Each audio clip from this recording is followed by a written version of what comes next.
হয় না, এবার ভোট মানে জয় না, এবার ভোট মানে শপথ। জুলাইয়ের সনদে হ্যাঁ বলো।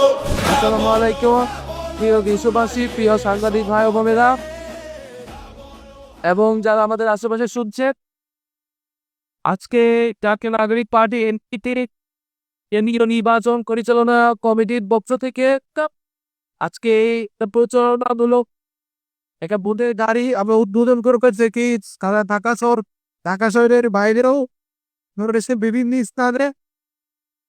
আমরা গণভোটের প্রচারণার জন্য এই গাড়িটি পরিবর্তিত হবে রাস্তায় এবং গণভোটে হ্যাঁ পক্ষে ক্যাম্পেইন করবে, প্রচারণা করবে। আমরা ইতিমধ্যে প্রত্যেকেই জেনেছি এবং জনগণের কাছে আমরা এই বার্তাটা নিয়ে যাচ্ছি যে এবারের নির্বাচনে কিন্তু প্রত্যেকটা নাগরিকের 2টি করে ভোট থাকবে।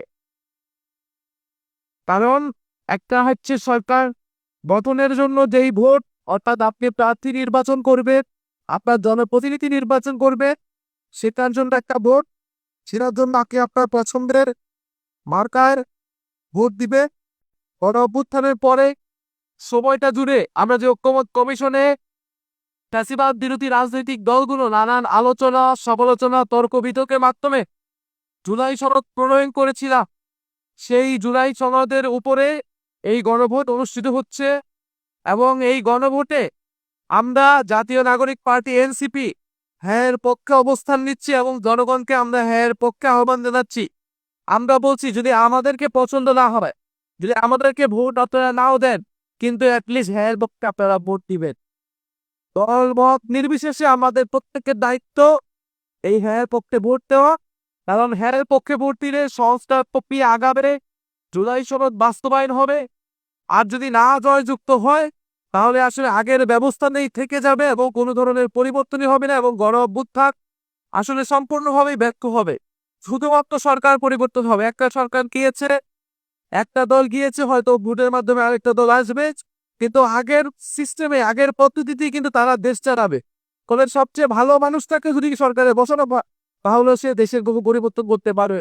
কিন্তু আমরা দেখতে পাচ্ছি কোনো বিশেষ রাজনৈতিক দল তারা ন্যায়ের পক্ষে কথা বলা শুরু করছে। তারা ইনিয়ে বিনিয়ে নানাভাবে ন্যায়ের পক্ষে, মানুষ যাতে ন্যায়ের পক্ষে ভোট দেয়, তাদের কর্মীরা যাতে ন্যায়ের পক্ষে ভোট দেয়, সেটার জন্য প্রচারণা করার চেষ্টা করছে। তারা প্রথমে বলল যে সরকার নিরপেক্ষ থাকতে হবে, সরকার হ্যাঁ পক্ষে কথা বলতে পারবে না।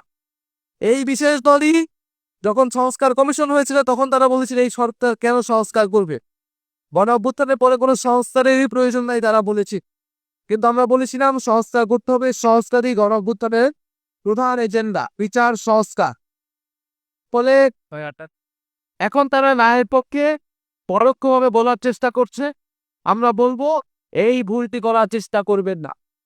আয়ের পক্ষে যারা থাকবে তারা নির্বাচনেও জয়ী হতে পারবে না বলে আমরা বিশ্বাস করি। হ্যাঁ, আপনাকে নির্বাচনে জয়ী হতে হলে অবশ্যই হ্যাঁ পক্ষে থাকতে হবে, সংস্কারের পক্ষে থাকতে হবে। যারা ন্যায়ের পক্ষে থাকতে চায়, ন্যায়ের পক্ষে ক্যাম্পেইন করতেছে, তারা আসলে কি বার্তা দিতে চায় এটা আমাদের কাছে স্পষ্ট না। আমরা বলেছিলাম দেশে কথা বলার অধিকার লাগবে, জবাবদিহিতামূলক একটা ব্যবস্থা লাগবে, গণতন্ত্র প্রতিষ্ঠা করা লাগবে এবং আমাদের অর্থনীতিকে সচল করা লাগবে। তারা এখন বিভিন্ন কার্ড দেওয়ার কথা বলতেছে, তারা ফ্যামিলি কার্ড দিবে, কৃষক কার্ড দিবে, কিন্তু এই কার্ডের বিনিময়ে তারা টাকা দেবে, এই টাকাটা কোত্থেকে আসবে সেটা কিন্তু তারা বলতেছে। অর্থাৎ তারা শুধু খরচ কোথায় করবে সেটা বলতেছে, কিভাবে ইনকামটা হবে, কিভাবে এই আয়টা হবে সেটা কিন্তু তারা বলতেছে না। আমরা মনে করি জনগণ এবার সচেতন। মানুষ 16 বছর ধরে ভোট দিতে পারে নাই, ফলে মানুষের ভোট এবার কিনা যাবে না এবং সস্তা কোনো প্রতারণা করেও মানুষকে নিজের দিকে অ্যাট্রাক্ট করা যাবে না। মানুষ খুব সচেতন ভাবে এবার ভোট দিবে। আমাদের আহ্বান থাকবে তরুণ সমাজ, সাধারণ মানুষ, গণ অভ্যুত্থানে যারা অংশগ্রহণ করেছেন, আপনারা সচেতন ভাবে ভোট দিবে। কারণ এবারের ভোট বাংলাদেশকে 50 বছর এগিয়ে নিয়ে যাওয়ার জন্য ভোট, কেবল একটা শুধুমাত্র সরকার গঠনের জন্য এই ভোট না।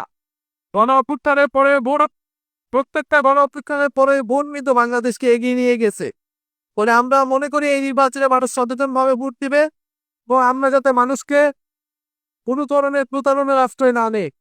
দেশের সত্যিকার অর্থে যে সমস্যাগুলো রয়েছে, অর্থনীতির সমস্যা, দেশের কৃষি সমস্যা, কর্মসংস্থানের সমস্যা, এই সমস্যাগুলো নিয়ে আমরা কাজ করব। জাতীয় নাগরিক পার্টি এনসিপি সেই প্রতিশ্রুতি সবসময় দিয়ে এসেছে আমরা চাই দেশে চাঁদাবাজি দুর্নীতি এগুলো থাকবে না, সেটার জন্য জবাবদিহিতামূলক ব্যবস্থা লাগবে।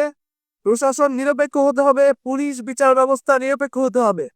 আপনাকে কোথাও চাকরি পেতে হলে ঘুষ দিতে হবে না, আপনার কোনো পারিবারিক আপনার মামা খানু লাগবে না, স্বজন বিধি লাগবে না।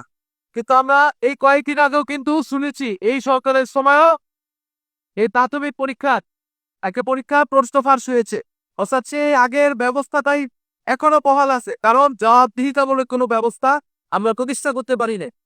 ফলে এই নির্বাচনে যদি হ্যাঁ জয়যুক্ত না হয়, তাহলে কিন্তু আমরা আগের ব্যবস্থায় রয়ে যাব, সেই হাসিনার ব্যবস্থায় রয়ে যাব। আমরা কেউ হাসিনার ব্যবস্থায় থাকতে চাই? আমরা নতুন গণতান্ত্রিক ব্যবস্থায় যেতে চাই, আমরা নতুন বন্দোবস্ত প্রতিষ্ঠা করতে চাই, এবং আমরা বিশ্বাস করি 11 দলীয় জোট নির্বাচনে বিজয়ী হয়ে এই নতুন ব্যবস্থা প্রতিষ্ঠা করবে। সংস্কারে শুধু জুলাই সনদ নয়, শুধু জুলাই সনদ আদেশ নয়, বরং এছাড়াও যে নানান সংস্কার কমিশনের প্রস্তাবনা ছিল সেগুলো নিয়ে আমরা কাজ করব, সেগুলো বাস্তবায়ন করব। এবং জনগণের প্রতি আমাদের আবারও আহ্বান, অনুরোধ, আপনারা এবার বিচার বিবেচনা করে আপনারা ভোট দিবেন এবং দল মত নির্বিশেষে গণভোটে হ্যাঁ দিবেন। আমরা সবাই গণভোটে কি দিব? গণভোটে হ্যাঁ দিব। গণভোটে হ্যাঁ, হ্যাঁ এর পক্ষে শক্তি ইনশাল্লাহ এবার নির্বাচনে বিজয়ী হবে এবং সরকার গঠন করবে। আসসালামু আলাইকুম।